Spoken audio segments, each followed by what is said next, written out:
Hello friends, स्वागत है आपका हमारे चैनल एसएससी जीके इंग्लिश पर, जिसमें आपको एसएससी रिलेटेड जितने सारे एग्जाम्स हो रहे हैं उसके जीके और इंग्लिश प्रोवाइड किए जाते हैं। ठीक है, इससे पहले हमने मॉडल पेपर 1 और 2 किया है जो कि जीके का है, और ये एसएससी सीएचएसएल के चल रहे हैं। ठीक है, और आज हम डिस्कस करेंगे एक मॉक टेस्ट जो कि आपका इंग्लिश से है और ये सीएचएसएल के लिए है। ठीक है, अगर आपने इससे पहले जो क्लास हुई थी अगर आपने नहीं देखा है तो आई बटन को क्लिक करके आप वहाँ से क्लासेस विजिट कर सकते हो, और फर्स्ट टाइम अगर आप हमारे चैनल पर हो तो प्लीज़ इसको सब्सक्राइब करिएगा। ओके, स्टार्ट करते हैं। इसमें टोटल हम 20 क्वेश्चन डिस्कस करेंगे। जैसे कि आपका इंग्लिश जो है उससे आपके 25 क्वेश्चंस आ रहे हैं। ठीक है, 25 में से आप जानते हो नॉर्मली कैसे क्वेश्चंस आते हैं। ठीक है, जॉम्बल सेंटेंस से 2 क्वेश्चन के लगभग आते हैं। ठीक है, इसके अलावा आपको एक्टिव पैसिव पूछता है, नरेशंस पूछता है डायरेक्ट इनडायरेक्ट स्पीच से। ठीक है, इसके अलावा आपको करेक्ट ग्रामेटिकल एरर करने के लिए देगा, आपको बताया कौन सा पार्ट एरर है उसको डिटेक्ट करना है आपको। सिनोनिम एंटोनिम पूछ रहा है। ठीक है, वो सभी से हमने क्वेश्चन उठाए 2-2, और इसको आपको मॉक टेस्ट के रूप में करेंगे, और आप इससे कितना स्कोर कर रहे हो, आउट ऑफ 20 आप कितना स्कोर कर रहे हो उतना आप बताना कमेंट बॉक्स में। ठीक है, तो ऐसे ही कंटिन्यू चल रहे हैं हमारे चैनल पर जीके और इंग्लिश के क्लासेस। ठीक है, तो हमारे चैनल को प्लीज़ सब्सक्राइब करिएगा और बेल आइकन को प्रेस कर दीजिए, जब भी हम इस रिलेटेड वीडियो अपलोड करें आपको नोटिफिकेशन आ जाए। ठीक है, और यहाँ से जो अप्रोप्रिएट ऑप्शंस को सब्स्टिट्यूट करना है, इसके अलावा आइटम्स हैं उनके मीनिंग, उससे जंबल सेंटेंसेस हैं। ठीक है, और वन वर्ड सब्स्टिट्यूशंस हैं। तो ये सारे क्वेश्चन आपको पूछे जाते हैं एग्जाम में, इसी का ही एक मॉक टेस्ट है जो अभी हम करेंगे। ठीक है, स्टार्ट करते हैं हमारा मॉक टेस्ट। पहला क्वेश्चन है question number 1, fill in the blank with the most appropriate word. ठीक है, अप्रोप्रिएट वर्ड लगाना है इस जगह। We must dash help to the homeless and physically disable people. ठीक है, हमें जो आपका मॉक टेस्ट है आप आंसर करें पहले, कौन सा होगा? Render, donate, exert, contribute. क्या होगा आंसर बताइए? तो आंसर हो जाएगा रेंडर। ठीक है, जिसका मतलब है किसी को सहायता देना। ठीक है, we must render help to the homeless, जो भी बेघर हैं, जो फिजिकली डिसेबल पीपल हैं, हमें उनकी मदद करनी चाहिए। ठीक है, अगर हम बात करें डोनेट की, तो डोनेट का अर्थ हो जाता है दान देना, और एक्सर्ट का मतलब होता है किसी वस्तु को प्रयोग में लाना। ठीक है, और कंट्रीब्यूट का अर्थ होता है योगदान करना। तो यहाँ पर जो मोस्ट अप्रोप्रिएट है वो हो जाएगा रेंडर। ओके, याद रखिएगा ऑप्शन नंबर 1 जो है वो हो जाएगा सही। We must render help to homeless and physically disable people. ठीक है, आउट ऑफ 20 आप कितना स्कोर कर रहे हो जरूर बताइएगा एंड में। आगे बढ़ते हैं नेक्स्ट क्वेश्चन की तरफ। Question number 2, given below are 4 jumble sentence. तो ये जंबल सेंटेंस है, आपको इसको अरेंज करना है।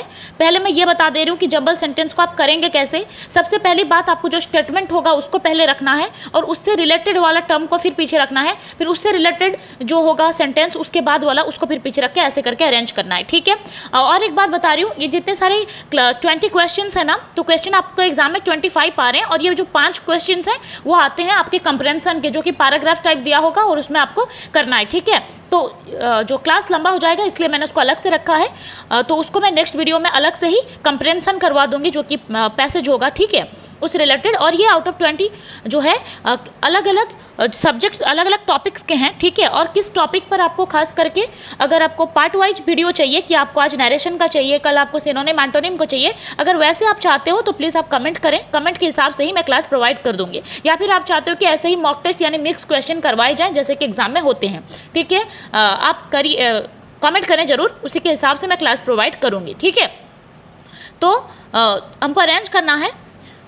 पहला पढ़ेंगे, however the rate of population increase is another important factor to consider. तो ये और एक फैक्टर है कंसीडर करने के लिए, इसका मतलब ये कभी भी स्टार्टिंग पॉइंट नहीं हो सकता है। ठीक है, दूसरा पढ़ते हैं, this change can be expressed in 2 वे। वो बोल रहा है ये जो चेंज हो रहा है ना, इसको 2 वे में बताया जा सकता है, मतलब इससे पहले कहीं ना कहीं चेंज का जिक्र हुआ होगा। ठीक है, तो आगे बढ़ते हैं, growth of population refer to the change in the number of inhabitants of a country. देखें यहाँ पर कहीं ना कहीं चेंज की बात हो रही है। देखिए यहाँ भी चेंज है, यहाँ भी चेंज है। दूसरी बात, बी से तो कभी भी हम सेंटेंस को स्टार्ट नहीं करेंगे, क्योंकि दिस चेंज कैन बी, इसका मतलब कहीं और चेंज का यूज हुआ है, उसके बाद इसको यूज किया गया है। लास्ट वाला पढ़ते हैं, first in term of absolute number and the second in term of percentage. कहीं ना कहीं ये जो फर्स्ट, ये जो 2 वे जो कहा गया है ना, तो इसी का ही ये पहला कुछ बोल रहा है और सेकेंड कुछ बोल रहा है। तो हम इसको अरेंज करने के लिए सबसे पहली बात तो हम पहले स्टेटमेंट को लाएंगे, जो कि हमारा ऑप्शन नंबर सी है। ठीक है, growth of population refer to the change in number of inhabitants of a country, तो ये हो गया। दूसरी बात जो है, ये इस चेंज के बाद में और एक चेंज की बात आ जाएगी यहाँ पर, this change can be expressed in 2 वे, यही चेंज को हम 2 तरीके से एक्सप्रेस कर सकते हैं, तो आ गया हमारा बी, ठीक है, सी बी। उसके बाद पढ़ेंगे ये 2 क्या क्या हैं, first in term of absolute number and second in term of percentage, तो यहाँ पर आ गया हमारा क्या, डी वाला, ठीक है, तो बी सी डी हो गया और एक ऑब्वियसली ए हो जाएगा, तो सी बी डी ए, ये इतना डिफिकल्ट नहीं है अरेंज करना, अगर आप समझ रहे हो अरेंजमेंट, पहले स्टेटमेंट लाना है उससे रिलेटेड टर्म्स, तो आप इजीली कर लोगे। तो जिन्होंने सी बी डी ए ढूंढते हैं, कहाँ पे दिया है, C B D A, okay, option number 3, ठीक है, जिसने ऑप्शन नंबर 3 किया है वो सही है, मार्क ऐड कीजिए और आखिर में बोलिएगा आउट ऑफ 20 आपने कितना स्कोर किया है।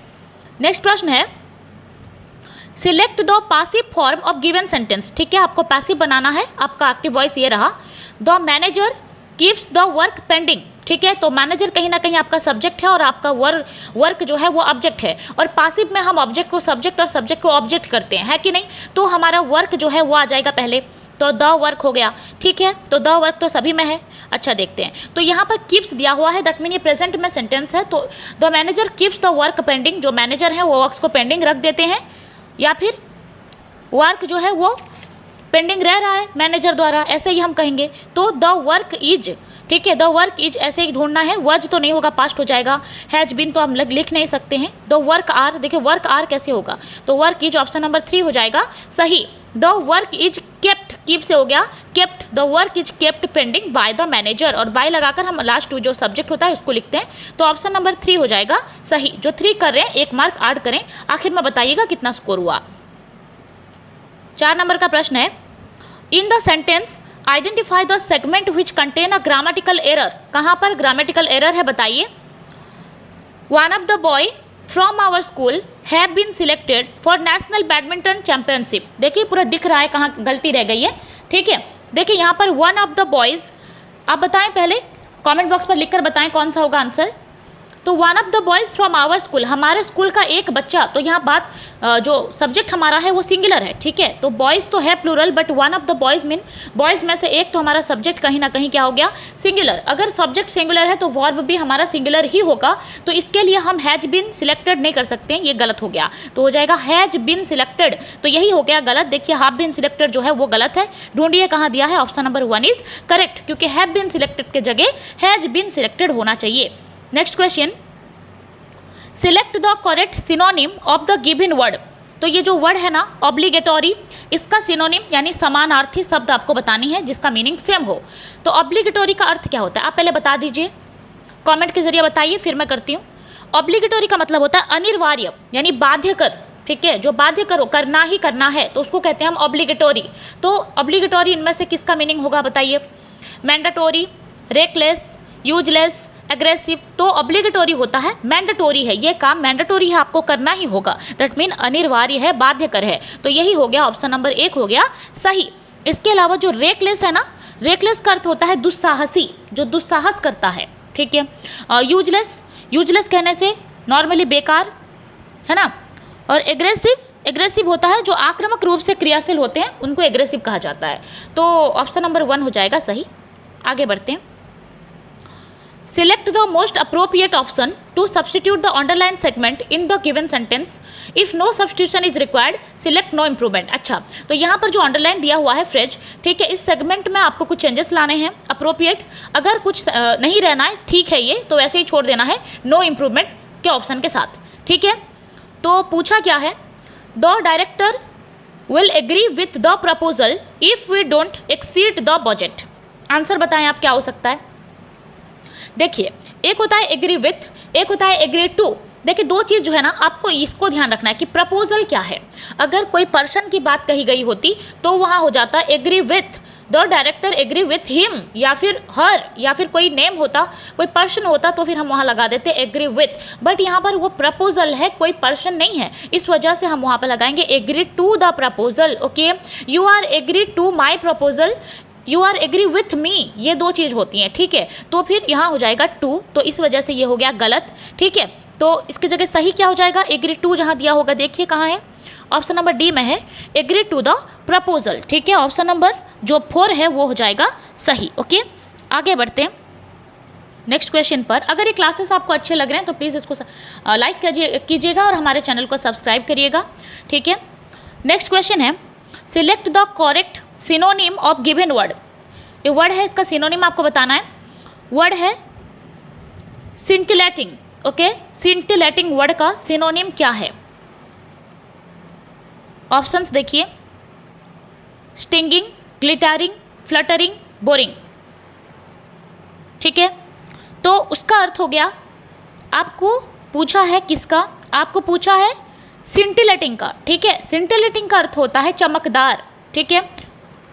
तो इनमें से किसका अर्थ है चमकदार? तो ग्लिटरिंग हो जाएगा सही, ठीक है। ऑप्शन नंबर 2 चमकदार, ग्लिटरिंग, ठीक है। इसके अलावा जो वर्ड्स आपको दिए हैं, स्टिंगिंग, स्टिंगिंग का मतलब होता है खासकर कोई कीड़े मकोड़े जो डस लेते हैं ना, उसका जो दर्द होता है उसको स्टिंगिंग कहते हैं, ठीक है। और बोरिंग, आप जानते हो बोरिंग का मतलब नॉट इंटरेस्टिंग, जो इंटरेस्टिंग नहीं लगता है, ठीक है, डल सा होता है, उसको हम बोरिंग कहते हैं। फ्लट करना, फ्लटरिंग मीन फ्लट करना, जैसे कि हद से ज़्यादा तारीफ कर देना, रियलिटी नहीं होगी, इतने अच्छे नहीं हो आप, फिर भी आपको कोई तारीफ कर रहा है तो उसको फ्लटिंग कहते हैं, यानी फ्लटरिंग, तो वो हो गया। तो सही हो जाएगा हमारा ग्लिटरिंग, ग्लिटरिंग यानी चमकदार।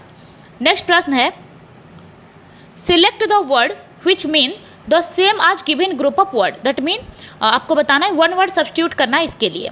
Something that can not be heard, ठीक है, वो जो कुछ सुना नहीं जा सकता। वेरी सिंपल, बताइए क्या होगा? इनफैलिबल, ऑडिबल, इनऑडिबल, इररिवोकेबल, इररिवोकेबल। तो क्या हो जाएगा? जो सुना नहीं जा रहा तो वो इनऑडिबल है, ठीक है। तो ऑप्शन नंबर 3 के साथ हम चलेंगे। और जो बाकी का ऑप्शन है, ऑडिबल मतलब जो सुना जा सके, ठीक है। इसके साथ में और एक वर्ड है इनफैलिबल, जो जिसका मतलब होता है जो अपनी गलती नहीं रखता कभी, उसको हम कहेंगे इनफैलिबल, ओके। इररिवोकेबल, इररिवोकेबल का आपने एक सुना होगा पत्थर की लकीर, ठीक है, मतलब जिसको बदला ना जा सके उसको कहते हैं इररिवोकेबल। तो हमें पूछा था क्या? जिसको सुना ना जा सके, तो वो है इनऑडिबल। आगे बढ़ते हैं। नेक्स्ट प्रश्न है, select the most appropriate option to substitute the underline segment in the given sentence. अच्छा, तो सब्सटीट्यूशन करना है, अगर नहीं हो तो फिर नो इम्प्रूवमेंट में चले जाना है। तो ऐसा ही क्वेश्चन हम आगे भी कर चुके हैं। The captain as well as the players were responsible for winning the trophy, ठीक है। देखें, आप पहले बता दीजिए आंसर क्या होगा, फिर मैं बताऊंगी। तो द कैप्टन आज वेल आज, देखो यहाँ पर क्वेश्चन आज वेल आज मैंने आज छोड़ दिया गलती से, तो कहीं ना कहीं ये आज वेल आज से जो है इसको जोड़ा गया है इस सेंटेंस को, ठीक है। तो अगर आज वेल आज से जोड़ा जाए ना, तो पहला वाला जो सब्जेक्ट होता है उसी के अकॉर्डिंग हम वर्ब लगाते हैं, है कि नहीं। सेंटेंस अगर आज वेल आज से हो और पहले वाला जो सब्जेक्ट होगा वही उसी के हिसाब से हम वर्ब लगाते हैं। तो यहाँ पहले वाला सब्जेक्ट क्या है? द कैप्टन, ठीक है। तो कैप्टन तो एक ही होता है ना, तो यहाँ पर वर क्यों लगाएं हम? काट दीजिए तो वज हो जाएगा, ठीक है। ढूंढिए कहाँ है? The captain as well as the player was responsible, तो the captain as well as the player was, option number 2, ठीक है। ऑप्शन नंबर 2 के साथ चलेंगे। The captain as well as the player was responsible for winning the trophy, ठीक है। Next question, to select appropriate meaning of, अच्छा हमें बोला है सिलेक्ट करो इस आइडियम का मीनिंग क्या है। आइडियम है हमारे पास टू टेक फ्रेंच लीव, बताएं पहले आंसर क्या होगा। टू टेक फ्रेंच लीव, तो ये एक आइडियम है जिसका अर्थ क्या है? टू टेक फ्रेंच लीव होता है ए डिपार्चर विदाउट सेरेमनी और परमिशन, या फिर बिना बताए जो है, बताए बगैर चले जाना या फिर बिना सूचना के चले जाना, इसी को कहते हैं टू टेक फ्रेंच लीव, ठीक है। तो बताएं क्या होगा ऑप्शन? वेलकम द होस्ट, कभी भी नहीं होगा। Acknowledge the host, leave with written permission, leave without any intimation. तो बताइए क्या सही होगा? विथ परमिशन तो नहीं हो सकता, ठीक है, क्योंकि आप नहीं बताकर जा रहे हो, ये तीनों में से कोई सही नहीं है। तो लास्ट वाला सही है, leave without any intimation, that mean सूचना के बगैर जाना, उसी को कहते हैं to take French leave. Next प्रश्न आपका वैसा ही है, ठीक है। जंबल सेंटेंसेस हैं, आपको पहले स्टेटमेंट रखना है, फिर रिलेटेड सेंटेंस आप रखेंगे। पढ़िए ध्यान से, क्योंकि इसमें गलती होने की संभावना अधिक होती है। अगर आप समझ गए हो तो फिर करना इसे, ठीक है। तो ऑप्शन पढ़ते हैं। However they ignore the truth that progress and success are proportion to the labour they put in, देखिए यहाँ होना चाहिए, यहाँ गलती से हो गया, कोई बात नहीं। The general human tendency is to find fault in policy framed by the government, ये एक तरह का स्टेटमेंट लग रहा है। आगे बढ़ेंगे। दे ब्लेम द गवर्नमेंट, मतलब कुछ लोग हैं जो ब्लेम कर रहे हैं गवर्नमेंट को, इससे पहले इसका जिक्र हुआ होगा। फॉर देयर स्लो प्रोग्रेस, अच्छा स्लो प्रोग्रेस कर रहा है इस वजह से ब्लेम करते हैं लोग। Expecting miracles and magical transformation of their life, okay. फिर बाद वाला है so people openly criticise and comment the policy maker. अच्छा पहले हमें सेंटेंस रखना है, फिर उससे रिलेटेड आगे बढ़ेंगे। तो सेंटेंस कहीं ना कहीं हमारा ऑप्शन नंबर बी होगा, पहला स्टार्टिंग, क्योंकि बी से ही स्टार्ट होगा। द जनरल ह्यूमन टेंडेंसी, जो ह्यूमन टेंडेंसी जो नॉर्मली होती है तो वो होती है find fault in policy and framed by the government. जो भी पॉलिसी फ्रेम करता है गवर्नमेंट उसी पर ही कुछ फॉल्ट निकालना ही होता है इसका टेंडेंसी, ओके। तो ये हो गया बी, तो हो गया हमारा स्टार्टिंग जो है स्टेटमेंट का। फिर दूसरा क्या देखेंगे, the general human tendency is to find fault in policy framed by the government, okay. तो उसके बाद हम लेंगे so people openly criticise and comments the policy maker. तो इसी वजह से ये लोग फॉल्ट निकाल रहे हैं, तो फिर इसी वजह से ये लोग क्रिटिसाइज करते हैं एंड कमेंट करते हैं उनके जो भी पॉलिसी मेकर्स होते हैं। तो पहले तो हमने बी किया, फिर हमने डी किया, ठीक है। उसके साथ चलेंगे कैसे, they blame the government for their slow process. अच्छा तो फिर वो कैसे ब्लेम कर रहे हैं उसको लिखिएगा। तो फिर they blame the government for their slow progress, अच्छा एक्सपेक्टिंग मिराकल एंड मैजिकल, और फिर ये तीन हो गए तो बाद में आ जाएगा आपका ए, ठीक है। However they ignore the truth that progress and success are proportional to the labour they put in, ठीक है। तो यहाँ से बी डी सी ए हो गया, ढूंढिए ऑप्शन कहाँ है, बी डी सी ए। तो ये हमारा थर्ड ऑप्शन है, ठीक है, यही हो जाएगा सही। आगे बढ़ते हैं। तो ये एक आपका मॉडल पेपर की तरह ही है, ठीक है। जो भी इसमें जो है 25 आपके ऐसे ही क्वेश्चन पूछे जाएंगे, ठीक है। आपको पता ही होगा कि ऐसे ही क्वेश्चन पूछे जाते हैं। इसमें से हम 20 डिस्कस करें और जो 5 है ना वो पैराग्राफ है आपका, ठीक है। उसको मैं बाद में डिस्कस करूंगी। अगर आपको इसको टॉपिक वाइज चाहिए ना अलग अलग से, जैसे कि नरेशन का अलग, पार्ट्स ऑफ स्पीच का अलग, ठीक है, तो आप कॉमेंट करिएगा, उसके हिसाब से मैं क्लास प्रोवाइड करूँगी, ठीक है। Select the word which means the same आज ग्रुप ऑफ वर्ड गिवन। अच्छा तो आपको बताना है 1 वर्ड सब्स्टिट्यूशन करना है। इसके लिए क्वेश्चन है आपका, ए सॉन्ग संग एट अ ब्यूरियल, ठीक है। किसी का अगर जो है डेथ हो जाए उस पर जो गीत गाई जाती है ना उसको क्या कहते हैं, ठीक है। तो ये दुख का गाना होगा ऑब्वियसली, है ना। Sonnet, ode, dirge, hymn, ballad. तो जो दुख का गाना होता है उसको डज बोलते हैं, ठीक है। डज दुख का संगीत, दुखद संगीत को डज बोला जाता है, इसीलिए ऑप्शन नंबर 2 हो जाएगा सही। इसके अलावा जो सोनेट होता है ना, तो सोनेट खास करके जो इसमें पंक्ति होते हैं ना, इसमें 14 पंक्ति होते हैं, ठीक है। और हर पंक्ति में जो 10 वर्ड्स होते हैं, याद रखिएगा इस सोनेट के बारे में। इसकी स्पेशल बात यही है कि इसमें जो पंक्ति होते हैं वो 14 होते हैं। और दूसरी बात जो हिम्न है, जो भगवान के लिए हम जो गाते हैं ना भजन, उसको कहते हैं हिम्न। जैसे कि साम हो गया, ठीक है, हिम्न का सिनोनिम आप अगर हम देखेंगे तो साम हो जाएगा या फिर प्रेयर हो जाएगा। तो ये सारे वर्ड्स जो हैं वो लगते हैं हिम्न के लिए। और बैलेड, बैलेड क्या होता है, जो प्रेम विषय गाथा होती है, कोई गाथा गीत, उसको हम बैलेड कहते हैं। तो पूछा हमें था दुख का गाना, तो वो हो गया डच, ओके। आगे बढ़ते। नेक्स्ट प्रश्न है, select appropriate meaning of given idiom. तो इसका अप्रोप्रिएट मीनिंग देखना है। A hard nut to crack, a hard nut to crack, जो नट जानते हैं ना, बादाम, कठिन बादाम का चबाना, ठीक है। A hard nut to crack, आप समझ गए होंगे क्या है वो।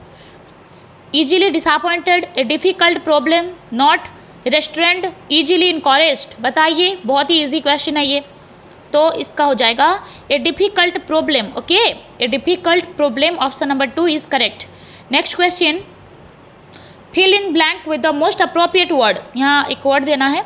Handle this glass table with care because it is dash.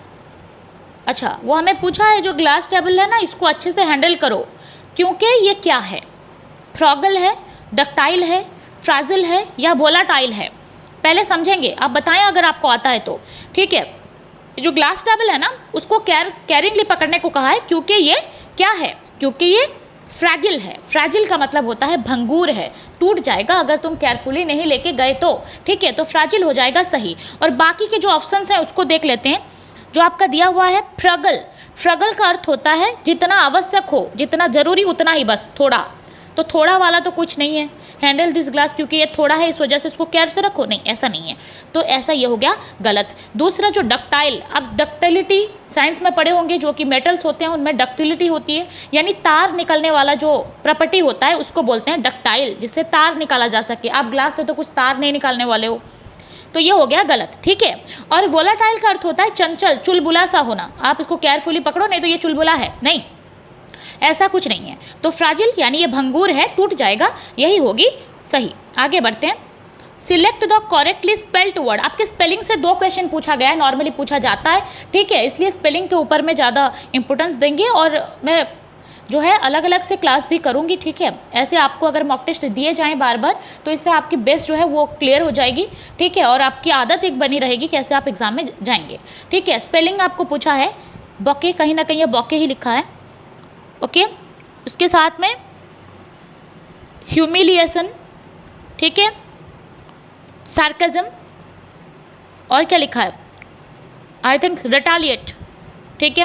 तो आप देखकर ही पता कर सकते हैं बॉके का स्पेलिंग तो गलत है, बॉके का स्पेलिंग ऐसा नहीं लिखा जाता, ठीक है। अगर बॉके की स्पेलिंग पूछे तो मैं बता दे रही हूँ, BOUQUET, ये होता है बॉके, यानी बॉके का अर्थ होता है क्या, ए बंच ऑफ फ्लावर, यानी जिसको हम गुलदस्ता कहते हैं, तो ये गलत हो गया ना मीनिंग। दूसरा अगर देखें, दूसरा है ह्यूमिलिएशन, तो ह्यूमिलिएशन का स्पेलिंग भी गलत है। ह्यूमिलिएशन कैसा होता है,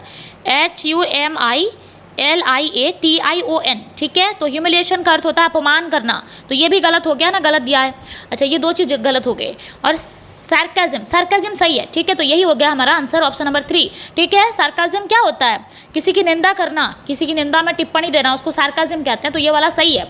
और ये रेटालाइट, रेटालाइट तो ऐसा कुछ नहीं है, आई थिंक ये रिटालिएट होगा, ठीक है, retaliate, RETA, okay, LIATE, retaliate, retaliate का अर्थ होता है क्या, तो ये रिटालिएट ही है, और बाकी जो है नहीं है। सार्काज्म, सार्काज्म जो है ये सही है, ऑप्शन नंबर 3 इज करेक्ट। आगे बढ़ते हैं नेक्स्ट प्रश्न पर। Select the indirect narration of given sentence. आपको इनडायरेक्ट स्पीच बाहर निकालना है। He said to the hotel receptionist, can you tell me the tariff of rooms. देखें, यहाँ पर कहीं ना कहीं ये इंट्रोगेटिव सेंटेंस है। आप नरेशन सबसे ज़्यादा इजी टॉपिक है, अगर आप देखो तो बहुत ही ज़्यादा इजी है, बस कुछ वर्ड्स को आपको फोकस करना है और कौन सा सेंटेंस है उसको देखना है, झट से कर दोगे आप, ठीक है। तो यहाँ पर क्या पूछा, कहीं ना कहीं ये इंट्रोगेटिव सेंटेंस है, तो इसलिए हम स्टार्टिंग कभी इंक्वायरी से करेंगे या फिर आस्क से करेंगे, जिससे पूछा जा रहा है कुछ, ठीक है। और दूसरी चीज़, यहाँ कैन दिया हुआ है, तो कैन हो तो उसका कुड किया जाता है, ठीक है, ये भी याद रखिएगा, करते हैं। और इसके अलावा ये इंट्रोगेटिव है, तो इसको हम इफ़ दैट की जगह हम इफ़ या फिर वेदर लगाएंगे, ठीक है। चलिए देखते हैं, पहला सेंटेंस ऐसे क्रॉस करके जाएंगे तो सही मिल जाएगा। He ask the hotel recipient that if, that के साथ इफ लगा दिया है पहली बात। ही कैन, कैन तो हो ही नहीं सकता, हमें कुड करना है, तो ये वाला हो गया गलत। दूसरा ऑप्शन देखते हैं, he ask the hotel receptionist to tell him the tariff of can, इसने तो कैन को ही हटा दिया है, कैन की जगह क्या लगाना है, बिल्कुल ये हटा दिया, तो ये गलत हो गया।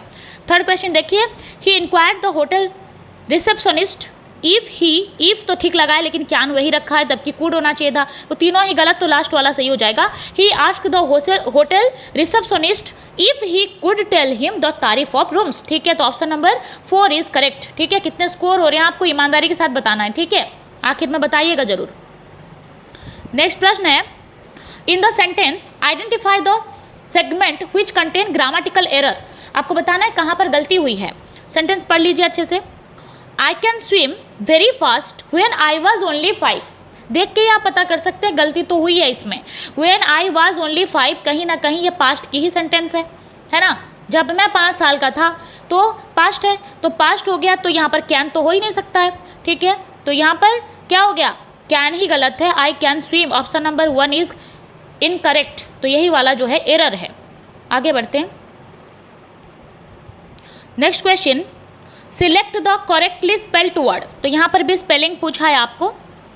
Exhibit, extract, extract, exhaust, excel. अच्छा, तो यहाँ पर सही ये तीनों तो गलत हैं। सही कौन है, तो सही हो गया हमारा एग्जिबिट। आप जानते होंगे स्कूल्स में होते हैं साइंस एग्जीबिशन, एग्जिबिट, एग्जिबिट सही है। एग्जिबिट का अर्थ होता है क्या, किसी को दिखाना कुछ, ठीक है, एग्जिबिट, तो एग्जिबिट सही लिखा हुआ है। इसके अलावा अगर हम देखें एक्सट्रैक्ट की स्पेलिंग गलत है, एग्जॉट की भी गलत है। एग्जॉट कैसा होता है, EXHAUST, ठीक है, एग्जॉट।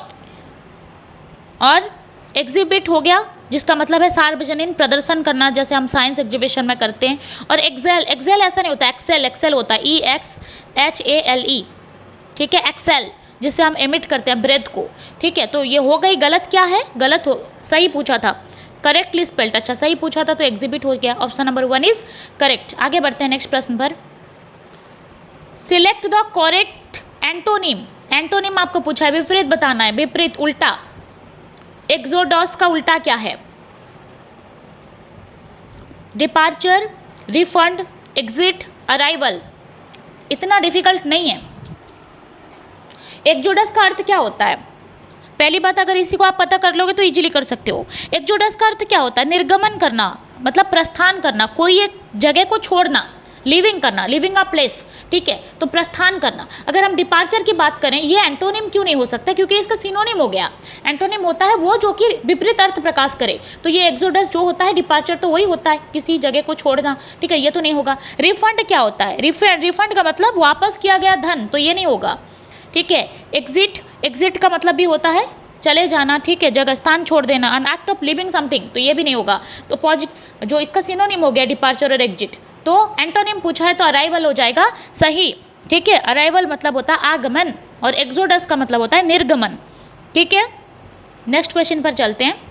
आज का लास्ट क्वेश्चन है ये, select the correct antonym of given word, तो इसका भी विपरीत अर्थ ही बताना है आपको। क्विसेंट, क्विसेंट का विपरीत क्या है?